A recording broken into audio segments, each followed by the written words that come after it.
Elimika na Mahasin TV, pata kujua wema wa Uislamu.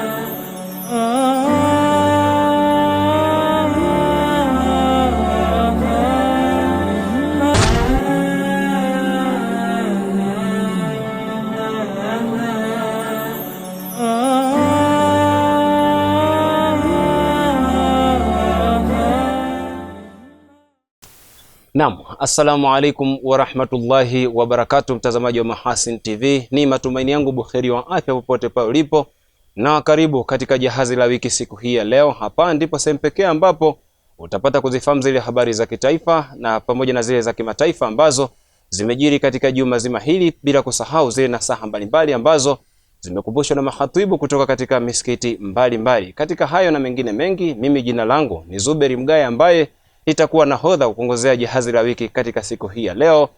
Tulia habarika. Alhamdulillah, limetuchomozea vyema.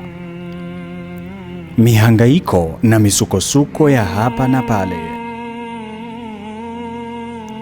tukiambaambaa pande na kona zote za dunia, lengo likiwa ni moja tu: kukukusanyia na kukuhabarisha yote yaliyojiri kitaifa na kimataifa. Hili ni jahazi la wiki. Tulia habarika.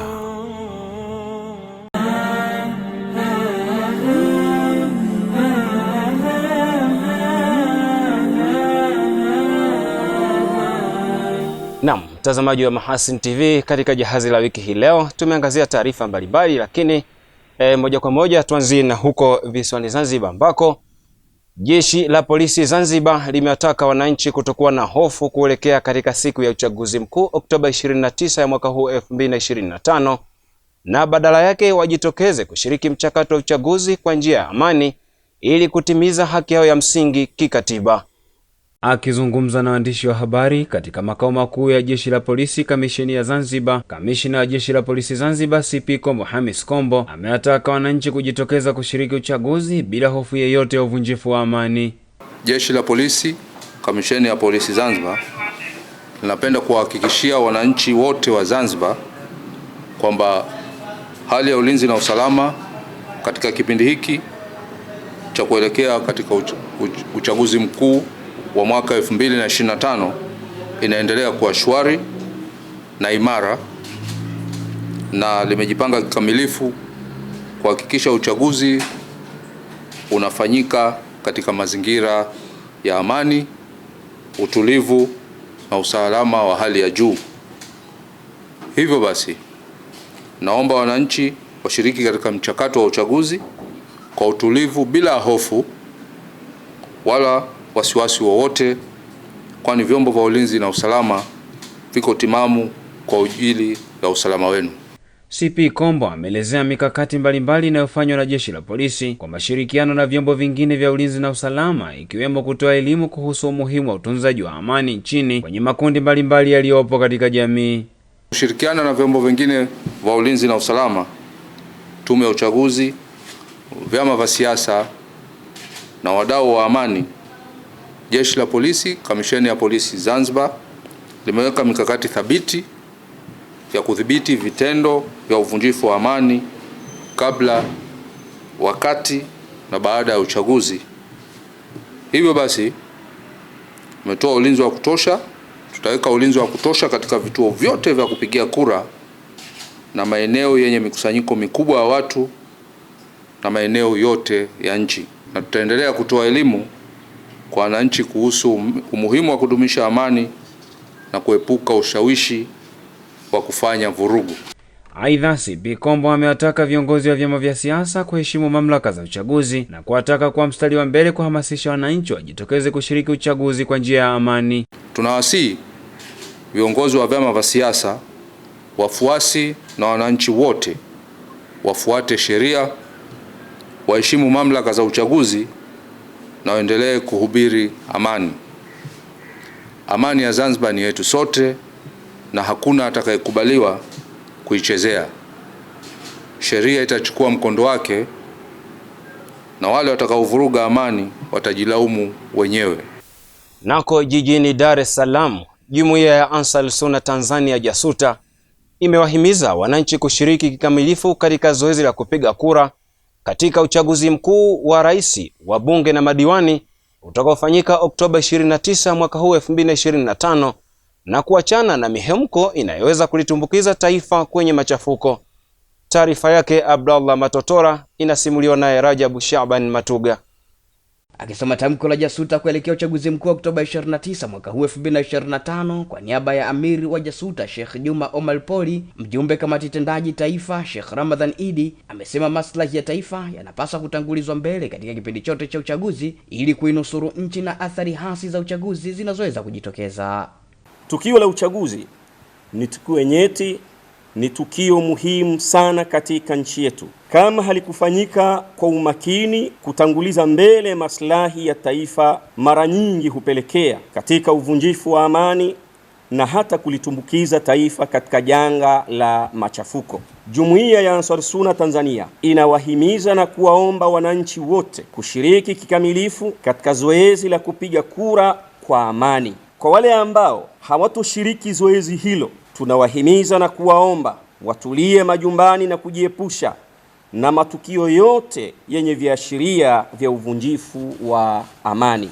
Aidha, JASUTA imepinga vikali matumizi mabaya ya mitandao yenye nia ovu ya kueneza chuki na uvunjifu wa amani. Jumuiya ya Ansar Sunna Tanzania inatoa wito kwa viongozi wake wote, mashehe wa mikoa, mashehe wa wilaya na mashehe wa kata kuzitumia nyumba za ibada kuwa ndio sehemu ya kufundisha imani yetu na amani ya nchi yetu, kulinda na kuhifadhi amani kabla, wakati na baada ya uchaguzi. Tanzania ni nchi ya amani, tuhifadhi amani yetu kwa uadilifu, upendo na mshikamano. Katika hatua nyingine, tahadhari muhimu imetolewa kwa vijana wa Tanzania kuepuka mihemko, badala yake kujitokeza kwa wingi Oktoba 29, 2025 kuchagua viongozi wao kwa miaka mingine 5. Wapunguze mihemko, wapige kura vizuri, wajitokeze hiyo tarehe 29 kwenda kupiga kura kwa wale ambao wanaopenda kwamba kupiga kura. Lakini kupiga kura ni haki yako. Ukiacha kupiga kura ni maana yake umetupa haki yako. Nenda kachague yule ambaye unaona kwamba huyu anaweza kukuletea maendeleo na mafanikio katika kipindi cha miaka hii 5 mpaka 2030. Tulinde amani yetu. Tusisikilize chokochoko na watu wa kutaka kuvunja amani ya nchi yetu. Amani ni kitu adhimu sana. Bila ya amani huwezi kufanya chochote nchi yoyote ile. Sababu tumeona nchi chungu mzima duniani huko wananchi wake hawaishi kwa amani. Kwa hiyo vitu vyote vimesimama. Kwa hiyo naomba ndugu zangu, tulinde amani yetu. Naam, shukran sana Abdallah Matotora kwa taarifa yako ambayo imesimuliwa studio na Rajabu Shaban Matuga. Tazamaji, bado tunaendelea na jahazi la wiki katika siku hii ya leo, ambapo jahazi la wiki pia limefika huko mkoani Singida, ambako mitandao ya kijamii inatajwa kuathiri kundi kubwa la vijana wa Kiislamu mkoani Singida kutokana na kile kilichotajwa kuwa wengi wao hutumia muda mwingi mitandaoni katika mambo yasiyo na tija katika maisha yao. Taarifa hii ilisimuliwa naye Ramadhani Idilimo ambaye ni mwanahabari wetu kutoka huko mkoani Singida. Baadhi ya vijana hususan mabinti hapa mkoani Singida wameeleza kuwa changamoto hiyo inatokana na ukosefu wa uelewa juu ya matumizi sahihi ya mitandao, jambo linalopelekea wengi wao kujiingiza katika vitendo vinavyopoteza heshima na maadili yao. Kuhusiana na masala haya ya mitandao, tunawahusia mabanati au tunawahusia wenzetu au wanafunzi waitumie vizuri mitandao, kwa sababu tunaweza tukapata mambo mazuri, na pia tukivitumia vibaya pia vinaweza vikatupeleka vibaya. Mitandao ya kijamii ndio imekuwa ni kwa kiasi kikubwa inachangia kuharibu maadili tunaweza tukatumia mitandao ya kijamii kwa ajili ya kutoa elimu, ya kutoa mafunzo mbalimbali ya kimaadili na ya kimalezi ili kuweza kutengeneza jamii ambayo iliyo bora. Katika kongamano la wanawake lililofanyika katika chuo cha Darul Mustafa kilichopo mtaa wa Nyankindi, kata Mitunduruni, manispaa ya Singida, washiriki wamejadili mustakabali wa mwanamke wa kisasa anayekabiliwa na changamoto nyingi za kimtandao licha kuwa ndiye msimamizi mkuu wa malezi ya watoto katika familia. Mabadiliko yamezidi sana kwa sasa hivi. Wakati huu tumeacha taratibu za Mtume Muhammadin. Wewe mwanamama wa Kiislamu unamruhusu mtoto kukaa kuangalia video, tena video ambavyo ndani yake kuna mafundisho mabaya. Wakina mama, haswa kina mama, tunachangia sana kuharibu maadili. Tubadilike. Kwa hiyo tukitaka kufanikiwa hili, basi turudi kwenye kitabu cha Mungu na suna za Mtume. Turudi ili tuwe walezi wa familia, na tukiwa walezi wa familia nina imani maadili yatakwenda kukaa vizuri. Al-ummu madrasa, mwanamke ni chuo. Kwa hiyo tukibadilika sisi, jamii yote itastaarabika na itakuwa ni yenye maadili mema. Tutafute elimu ili tuweze kujua nini tunakifanya, vipi tunaongoza familia zetu na vipi tunafanya ibada zetu.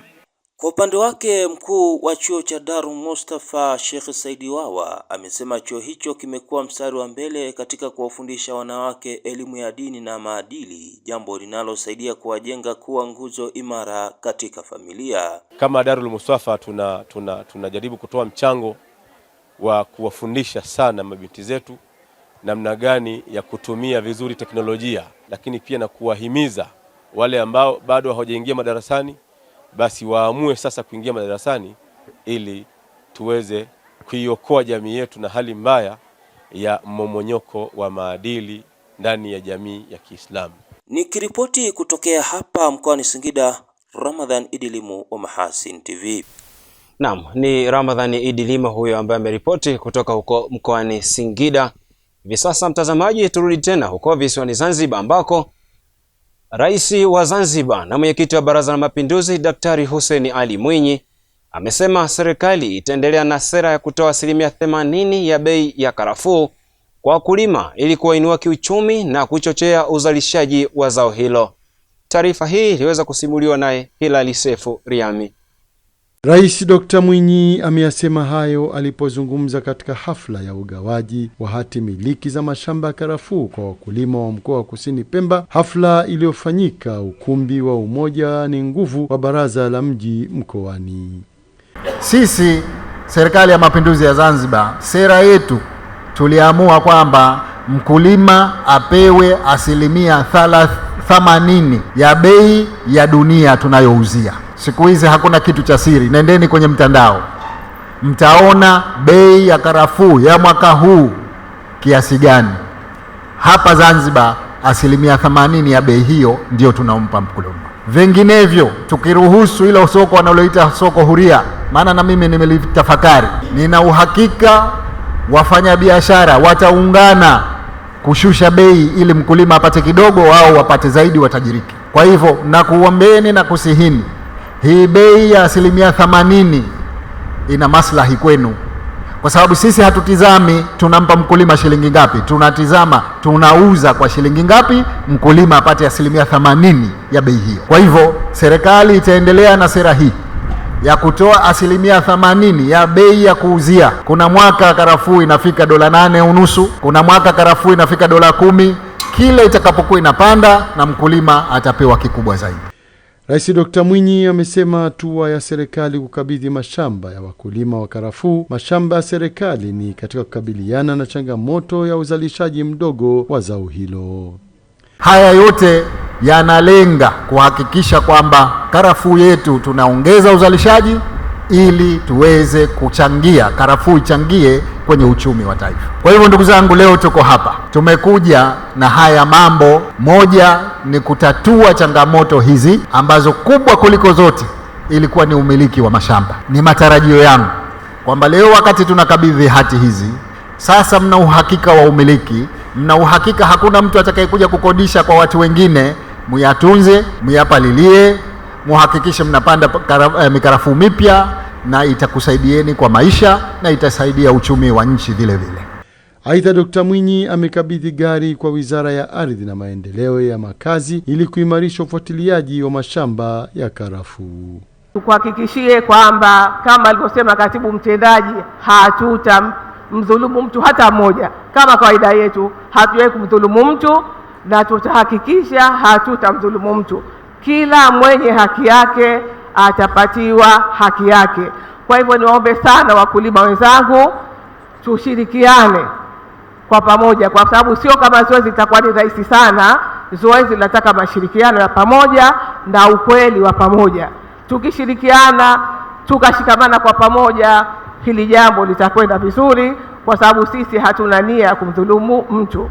Katika hatua nyingine, Rais Dr. Mwinyi amekabidhi boti ya kubeba wagonjwa kwa ajili ya wananchi wa kisiwa Tanzania na Makongwe, hatua itakayoimarisha upatikanaji wa huduma za matibabu katika maeneo hayo. Boti hiyo ya kubeba wagonjwa imekabidhiwa katika hafla iliyofanyika bandari ya Mkoani kisiwani Pemba. Naam, mtazamaji, tutoke huko visiwani Zanzibar na hivi sasa moja kwa moja turejee hapa jijini Mwanza ambako Mamlaka ya maji safi na usafi wa mazingira jijini Mwanza MWAUWASA inaendelea na utekelezaji wa mradi wa uboreshaji wa mfumo wa usambazaji maji unaohusisha ujenzi wa vituo viwili vya kusukuma maji, uzalishaji wa mabomba makuu ya usambazaji maji pamoja na ujenzi wa matanki matano yenye jumla ya lita za ujazo milioni 31. Undani wa taarifa hii nikuja nao Rajabu Shaban Matuga. Huduma ya maji katika jiji la Mwanza imeendelea kuimarika siku hadi siku kufuatia utekelezaji wa miradi mbalimbali ya kimkakati. Hatuna shida ya maji, tunachota maji masafi, hatujawahi kuugua nini madonda, matatizo ya tumbo tulikuwa tuna shida. Yaani hadi maji yalikuwa ni ya shida, tunalazimika kutumia na maji ya madimbwi, tunapata hadi magonjwa. Lakini kwa sasa toka maji yametoka, tuko salama kwa kweli, tunashukuru. Tuendelee kulinda miundombinu iliyojengwa kwa ajili ya maji, tusipasue mabomba, tulinde maana maji ni uhai. Kipindi cha nyuma kama wiki 3 tulikuwa na shida ya changamoto ya maji. Yaani dumu lilikuwa linauzwa shilingi 2500 kwa 3000 dumu hili moja, lakini angalau hizi wiki kwa wiki akakuanzia tarehe 8 ndio tumepata unafuu wa maji. Maji yalikuwa yanatoka saa zingine hata kwa mwezi hata tunapata maji mara 2. Kwa hiyo tulikuwa na changamoto kubwa sana. Baada ya kukamilika kwa chanzo cha maji cha Butimba kilichoongeza kiwango cha maji kinachozalishwa kufikia lita milioni 138 kwa siku, MWAUWASA kwa sasa inaendelea na utekelezaji wa mradi unaolenga kuboresha mfumo wa usambazaji maji katika jiji la Mwanza na viunga vyake. Mradi huu ni maalum kwa ajili ya kusambaza maji kwenye maeneo mbalimbali: Nyegezi, Nyamazobe, Fumagila, Kishiri, Isesa, Sagara, Nyashishi, Buhongwa na maeneo mengine ya karibu. Mradi huu unafadhiliwa na serikali pamoja na wadau wa maendeleo, shirika la maendeleo la Ufaransa AFD. Utekelezaji wa mradi huo unaofanywa na serikali kwa kushirikiana na wadau wa maendeleo unataraji kunufaisha watu zaidi ya 580,000 wa maeneo mbalimbali ya jiji la Mwanza. Mradi wetu huu wa kujenga vituo vya kusukuma maji pamoja na mabomba makuu pamoja na matenki ya kuhifadhia maji ulianza tokea tarehe 24 Disemba mwaka jana, na tunategemea kumaliza au kukamilisha tarehe 23 Desemba mwakani. Lakini hata hivyo kuna kazi ambazo zimepewa kipaumbele ambazo zinategemewa zikamilike mapema kabla ya nyingine.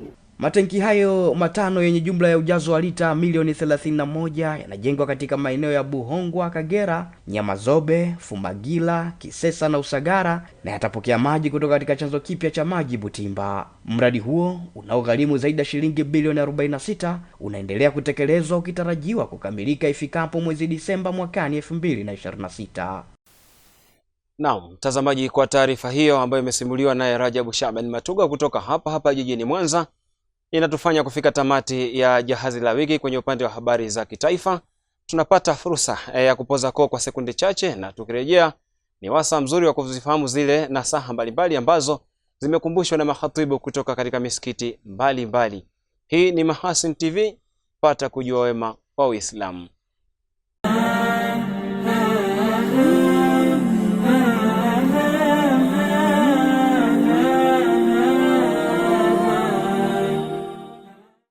Naam, shukrani za dhati kwa wewe ambaye umeamua kusalia nasi katika Jahazi la Wiki siku hii ya leo.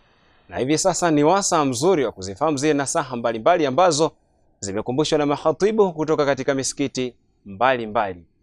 Ndugu zangu katika imani, haya mafikra, mawazo ya maandamano tuyaondoe katika akili zetu. Mawazo ya maandamano sio katika maelekezo ya msingi ya Ahlusunna wal Jamaa, sio maelekezo ya Allah Subhanahu wa Ta'ala, wala sio maelekezo ya Mtume sallallahu alaihi wasallam. Lakini pia kuna madhara makubwa ambayo yanatokana na maandamano. Madhara makubwa namba moja ni kutokusimamisha swala. Hayo ndio madhara makubwa namba moja. Inakuwaje unaweza kusimamisha swala wakati tayari upo katika hali ya wasiwasi, tayari umeshazuiwa, hakuna kuingia, mnapita watu kwa mafungu, mnapita watu mmoja mmoja. Lakini madhara mengine ni madhara yako wewe mwenyewe. Baada ya madhara katika imani yako, ni madhara ya kuvunjwa miguu, ni madhara ya kuuawa, ni madhara ya kuachwa vilema, ni madhara ya kukaa na ulemavu wa maisha. Unatafuta nini? Kukosekana kwa amani ni maafa ya taifa zima. Kukosekana kwa amani, maafa yake hayatamdhuru aliyeipoteza amani yakatosha, bali maafa yake yatamuenea hata yule ambaye hajahusika katika kuipoteza ile amani. Faqdul amni, kupotea kwa amani, afatu li jamii daula, ni maafa ambayo yataenea taifa zima. Na hili ni kutokana na kauli yake Abu Bakar Siddiq radhiyallahu ta'ala anhu, baada ya Allah subhanahu wa ta'ala kusema alaikum anfusakum la yadhurrukum man dhalla idha ihtadaytum, haitokudhuruni wale waliyepotea pindi ninyi mkiongoka. Abu Bakar Siddiq radhiyallahu ta'ala anhu akawasikia watu wakikataa kuamrisha mema na kukataza maovu, wakasema maadamu sisi tumeongoka hakuna haja ya kuwahangaikia waliyepotea. Abu Bakari akawaambia, mimi nilimsikia Bwana Mtume sallallahu alaihi wasallam akasema, hakika ya watu pindipo wakimuona mtu anafanya dhulma, anafanya udhali, alafu wasimzuie, wakamwacha akafanya ile dhulma, tunachokiogopea sisi Allah kutuenezea adhabu itokaye kwake. Uislamu umeweka taratibu na misingi ya kinadharia na ya kivitendo katika kumuongoza mwanadamu na kuiongoza jamii yote kwa ujumla. Kosa dogo linaweza kutokea likaleta maafa makubwa sana. Mwenyezi Mungu Subhanahu wa Ta'ala aliposema wal fitnatu ashaddu min alqatl, elewa kwamba fitna ni kali na ina madhara makubwa kuliko mauaji. Na katika sura hiyo hiyo akasema wal fitnatu akbar min alqatl, na fitna sasa ni kubwa zaidi kuliko mauaji. Wanachuoni walipotafsiri nini maana ya fitna, walizungumza, wengine wakasema ni shirki, lakini wengine wakasema ni kuchokonoa hisia za watu. Sasa Qur'an hapa inatuongoza watu wanatakiwa kuwa makini sana kuchunga hisia zao, kuchunga kauli zao. Katika sheria za Kiislamu kuna sheria inaitwa fiqhil awlawiyat, yani fiqh ya elimu ya vipaumbele. Hii ni sheria ya Kiislamu, imo ndani ya Qur'ani, imo ndani ya sunna za Mtume sallallahu alaihi wasallam, na Mtume sallallahu alaihi wasallam mwenyewe kaitekeleza akiwafundisha masahaba zake. Priorities, inaanza ipi, inakwenda ipi. Kwa hiyo katika Uislamu kutanguliza kitu chenye maslahi zaidi ya wengi kuliko maslahi madogo ya wachache ni wajibu kwa Muislamu kutanguliza. Hakika miongoni mwa neema kubwa ambazo Allah subhanahu wa ta'ala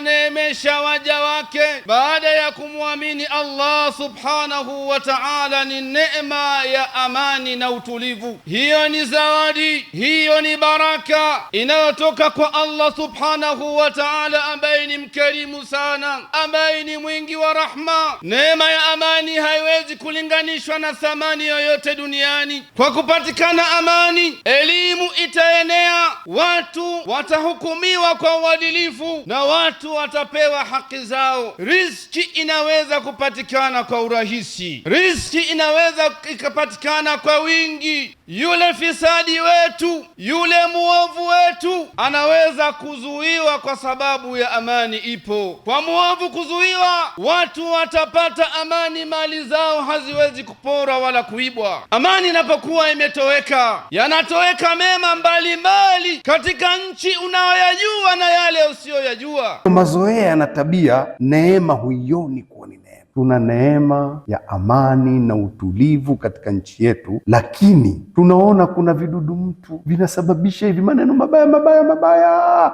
mpaka vijana nao kwa ujana tu nao wanalipuka matusi, wanatukana viongozi, hawajali. Hivi jamani, kukilipuka, kukiharibika, utaweza kweli ukae na chipsi zako kwenye benchi ule? Jamani, tusifanye mchezo. Hebu tuangalie vizuri, Allah akitupa neema tuziangalie kwa uzuri, na hasa mimi marafiki zangu ni vijana ni marafiki zangu sana. Nawakumbusha kila wakati, msiende na mhemko wa watu, kila mnachokisikia kinasemwa na nyinyi mnasema tu. Allah akitupa amani anatukumbusha utiifu. Sasa sisi hivi hapa leo Sheikh Kombo anazungumza amani juu ya mimbar, vijana wengine wanasema ashafilisika huyo, sijui keshapewa bahasha naye huyo. Amani inahitaji kupewa bahasha. Sasa wewe ukishasema mimi nimepewa bahasha kwa sababu ya amani, wewe anayekusababisha ufanye fujo amepewa nini? Hebu ukiambiwa mambo changanya na zako, tumia akili vizuri. Enyi ambao mlioamini, Muislamu anatakiwa ajiweke mbali an idha'i biibadillahi salihin, achunge asije akawaudhi watu ambao ni waja wema wa Allah subhanahu wa ta'ala, kwa kuwa humjui aliyopo ana nafasi gani mbele ya Allah subhanahu. Usije ukamfanyia madhila na matatizo mbalimbali, hatimaye mbele ya Allah ukagharimu maisha yako kwa yale uliyofanya kwa ndugu yako. Tunga, ni nani ambaye unayemfanyia maudhi katika maisha haya? Yawezekana huyo unayemuudhi leo hujui mahusiano yake baina yake na Allah. Uenda yule jirani yako unayemfanyia maudhi mbalimbali, kumbe ana daraja kubwa mbele ya Allah, alafu utaenda kujuta mbele ya Allah, kwa kuwa mwenyewe Allah alinadi, man aada li waliyan fakad adhantuhu bilharbi.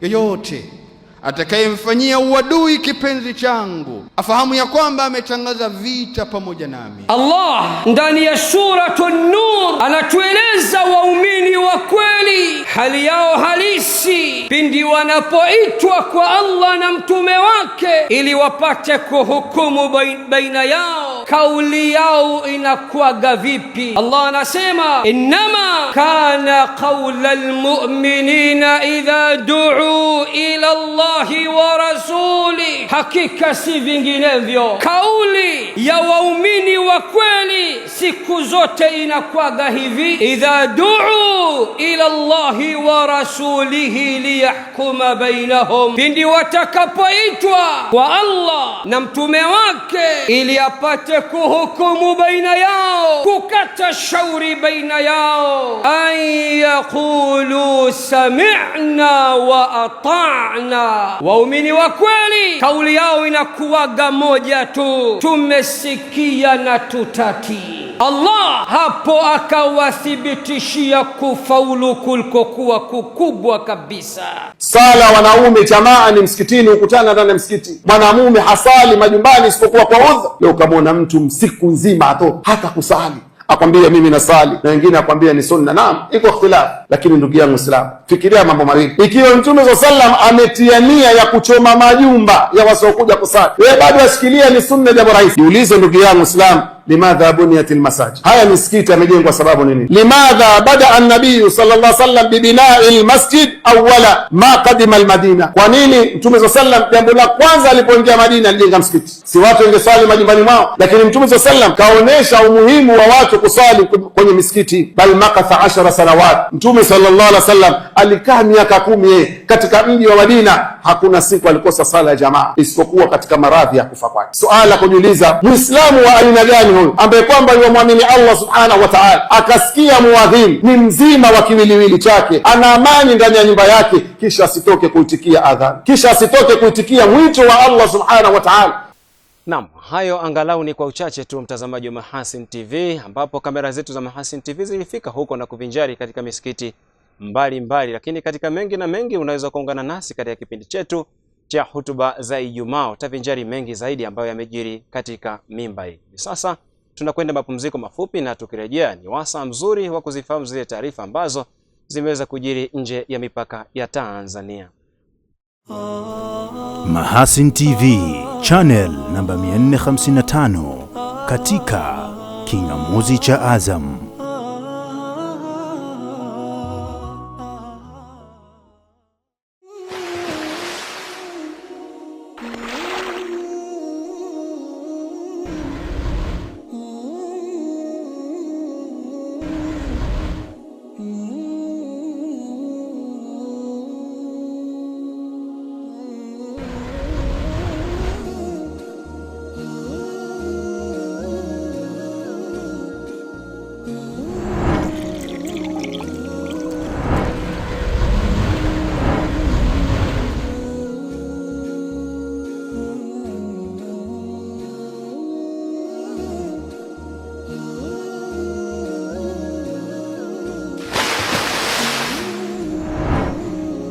Kunywa maji safi na salama ya uhai. Bidhaa bora ya Bakhresa.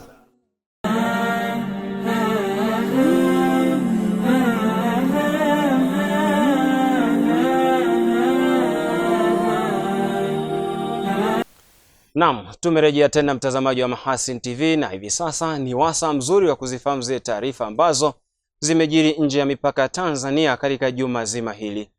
Mtazamaji, karibu kwa upande wa habari za kimataifa. Zaidi ya watu 40 wamefariki dunia baada ya mabasi kugongana nchini Uganda, huku mamlaka za Uganda zikisema idadi ya waliofariki katika ajali hiyo mbaya ilitokea kwenye barabara kuu ya Kampala. Kwa mujibu wa ripoti ya awali ya polisi, ajali hiyo iliyotokea Oktoba 22, 2025 asubuhi katika kijiji cha Kitaleba ilihusisha mabasi mawili, lori na gari ndogo aina ya Toyota Land Cruiser. Taarifa ya polisi inaeleza kuwa basi lililokuwa likitoka Kampala lilikuwa likipita lori na basi jingine lililokuwa likielekea Kampala lilikuwa likipita gari ndogo ya Toyota Land Cruiser, lakini lilishindwa kufanya hivyo kwani tayari basi lililokuwa likitokea Kampala lilikuwa limeshakaribia. Taarifa hiyo inaeleza kuwa idadi ya vifo inatarajiwa kuongezeka kutokana na baadhi ya abiria kujeruhiwa vibaya. Maafisa wa hospitali wamesema baadhi ya waathiriwa waliodhaniwa kuwa wamekufa hapo awali walipatikana wakiwa wamezimia, hivyo wakiendelea kupokea matibabu, huku wafanyakazi wa kutoa huduma za dharura wakishirikiana na maafisa wa afya kuthibitisha idadi hiyo na kutoa taarifa sahihi, huku uchunguzi ukiendelea kubaini chanzo cha mkasa huo. Kwingineko, makumi ya watu wameripotiwa kufariki dunia katika mlipuko wa lori la mafuta katika jimbo la kati la Niger nchini Nigeria baada ya gari hilo kuteleza kutoka barabarani na kuanguka kisha kumwaga mafuta. Ripoti imeeleza kuwa takriban watu 30 wamefariki, huku wengine wasiopungua 40 wakipata majeraha ya moto kwa viwango tofauti. Moto huo mkali uliwateketeza waathiriwa wengi kiasi cha kutotambulika, na waliojeruhiwa walipelekwa katika hospitali ya karibu kwa matibabu, huku wanakijiji wakikimbilia eneo la ajali kuchota mafuta, maeneo ambayo lori hilo lilipinduka na kulipuka ghafla na kuwaka moto mkubwa uliowateketeza. Ajali zinazohusisha magari ya mafuta hutokea mara kwa mara nchini Nigeria, licha ya onyo kutolewa kuhusu hatari ya kuteka mafuta yaliyomwagika. Naam, kwa taarifa hizo za kimataifa zinatufanya kufika tamati ya jahazi la wiki katika siku hii ya leo. Muda wote ulikuwa nami Zuberi Mgaya ambaye nilianza kupitisha katika habari za kitaifa, tukaja katika zile nasaha mbalimbali ambazo zimekumbushwa na mahatibu kutoka katika misikiti mbalimbali, na hivi sasa umepata kufahamu zile habari za kimataifa ambazo zimejiri katika juma zima hili. Naam, katika hayo na mengine mengi mpaka kufikia hapa sina la ziada. Tukutane muda mwingine na wakati mwingine kama huu. Hii ni Mahasin TV, pata kujua wema wa Uislamu. Wabillahi tawfik. Assalamu alaikum wa rahmatullahi wa barakatuh.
Kunywa maji safi na salama ya uhai.